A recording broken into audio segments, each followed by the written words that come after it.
La mort n'est rien pour nous, car tant que nous sommes, elle n'est pas, et lorsqu'elle est, nous ne sommes plus.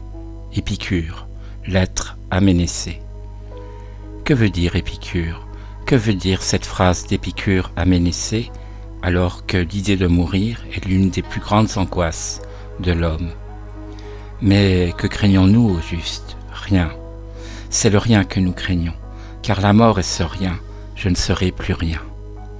Voilà ce qu'il faut comprendre patiemment.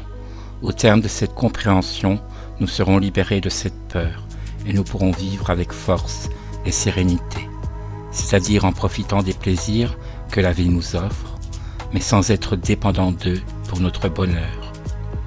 Le sage, en effet, aime les plaisirs, mais c'est s'en passer, pour ainsi dire. Bien entendu, il y a une première espèce d'hommes, les religieux de tout ordre, ceux qui nient en fait la réalité de la mort et inventent des paradis ou des enfers, des réincarnations, etc. Ceux-là, pour Épicure, et Platon est de ceux-là, nient la vérité.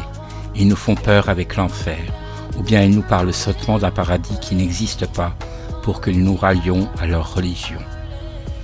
Mais de même que nous sommes nés, de même nous périrons, âme et corps.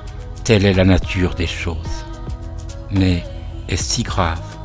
Non, si nous avons une juste représentation de la réalité, car notre esprit est troublé par toutes sortes d'illusions et de craintes absurdes. Il faut donc commencer par le commencement. Dans l'univers, tout est fait d'atomes et de leur composition, y compris nous-mêmes, les hommes, y compris ce qu'on appelle l'esprit. C'est prodigieux, mais Épicure, après Démocrite et d'autres philosophes de cette trempe, a saisi cela. Tout est fait d'atomes, même l'homme, même les dieux, si on tient à les penser. Épicure pose donc les bases du matérialisme. Tout s'explique par la matière, tout est réductible à la matière, même cette âme humaine dont nous faisons grand cas. Ces atomes ne sont évidemment pas pensés avec la précision de la science contemporaine, mais il y a à peu près 2300 ans, Épicure en a l'intuition géniale. Ce sont là des briques de Lego ou de Tetris qui s'assemblent entre elles et forment les corps, de l'étoile du matin jusqu'à notre propre corps et ce que nous nommons l'esprit. Dès lors, qu'est-ce que la mort, en fait? La dispersion de mes atomes, rien d'autre, rien d'effrayant. Je cesserai d'être privé de sensations, mais je ne le saurai même pas. De même qu'avant ma naissance et ma conscience, rien n'avait d'importance pour moi. De même, après ma mort, rien n'aura d'importance pour moi. Je ne saurais même pas que je ne suis plus, de même que je ne savais pas que je n'étais pas encore avant ma naissance. Quoi d'effrayant? Il n'y a donc rien à craindre dans la mort.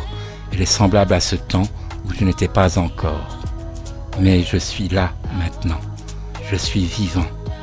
Et tant que je suis, la mort n'est rien pour moi. Elle n'existe pas puisque je suis vivant.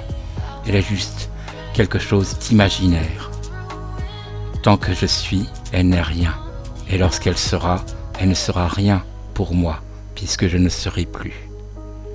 Elle est donc deux fois rien, tant que je suis et quand je ne serai plus. Nous n'avons rien à craindre ni à espérer d'elle, la mort. En attendant, nous sommes, et il s'agit de vivre toute cette vie le plus heureusement possible. Oubliez votre mort et soyez heureux des plaisirs de la vie. Tel est le pas pour Épicure vers la sagesse.